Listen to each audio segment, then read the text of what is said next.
ಬೋರ್ಡ್ಗಳನ್ನು ಏನು ಕೊಟ್ಟಿದ್ರು ಅದಕ್ಕೆ ಸಂಬಂಧಪಟ್ಟ ಒಂದು ಸಣ್ಣ ಕಾರ್ಯಕ್ರಮ ಅಂದ್ಕೊಂಡಿದ್ರು. ಎಸ್ಪೆಷಲಿ ಅವರಿಗೆ ತುಂಬ ಹೃದಯದ ಧನ್ಯವಾದ ಹೇಳ್ತೀನಿ.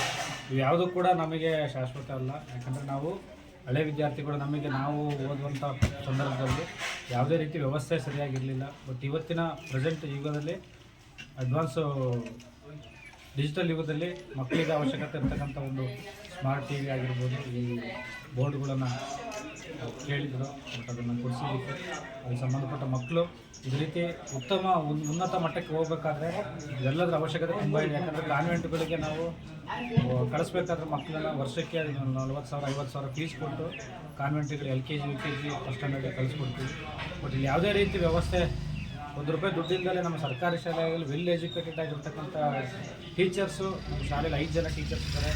ನಿಜವಾಗ್ಲೂ ನಮ್ಮ ಶಾಲೆಯ ವಾತಾವರಣ, ನಮ್ಮ ಹುಡುಗರ ಒಂದು ಟ್ಯಾಲೆಂಟು, ಅದರ ಜೊತೆಗೆ ಅವರಿಗೆ ಒಂದು ಧೈರ್ಯವನ್ನು ತುಂಬುತ್ತಾ, ಒಂದು ಜನರಲ್ ನಾಲೆಡ್ಜನ್ನು ಕೂಡ ಹೇಳ್ಕೊಡ್ತಾ, ಮುಂದಿನ ದಿನಗಳಲ್ಲಿ ಯಾವ ರೀತಿ ನಾವು ಡೆವಲಪ್ ಆಗಬೇಕು, ಯಾವ ಥರ ನಾಲೆಡ್ಜನ್ನು ಇಂಪ್ರೂವ್ ಮಾಡ್ಕೋಬೇಕು ಅನ್ನೋ ಒಂದು ಕಾನ್ಸೆಪ್ಟನ್ನು ಅವರ ಮೈಂಡಲ್ಲಿ ತುಂಬಿಸ್ತಾ ಇರ್ತಕ್ಕಂಥ ಟೀಚರ್ಸ್ಗಳಿಗೆ ನಾವು ಇದೇ ಇನ್ನು ಮುಂದೆನೂ ಕೂಡ ಅದೇ ರೀತಿ ಪ್ರೋತ್ಸಾಹ ಕೊಡ್ತೀವಿ. ನಮ್ಮ ಊರಲ್ಲಿ ಯಾವುದೇ ರೀತಿ ಸಮಾಜ ಸಮಸ್ಯೆಗಳಿದ್ರೂ ಕೂಡ ಅದನ್ನು ನಾವೇನು ಅಂದ್ಕೊಂಡಿದ್ದೀವಿ, ಉನ್ನತ ಮಟ್ಟಕ್ಕೆ ಹೋಗ್ಬೇಕಾದ್ರೆ ಮಕ್ಕಳಿಗೆ ಏನು ಬೇಕೋ ರೂಟು, ಅದನ್ನು ನಾವು ಏನೇ ಇದ್ದರೂ ಕೂಡ ನಾವು ಪೋಷಕರು ಈ ಊರಿನ ಸಂಬಂಧಪಟ್ಟ ಎಲ್ಲರೂ ನಾವು ಕೊಡಿಸ್ತೀವಿ ಅಂತ ಹೇಳ್ತಾ ಟೀಚರ್ಸ್ಗಳಿಗೆ ಭರವಸೆ ಕೊಡ್ತೀವಿ.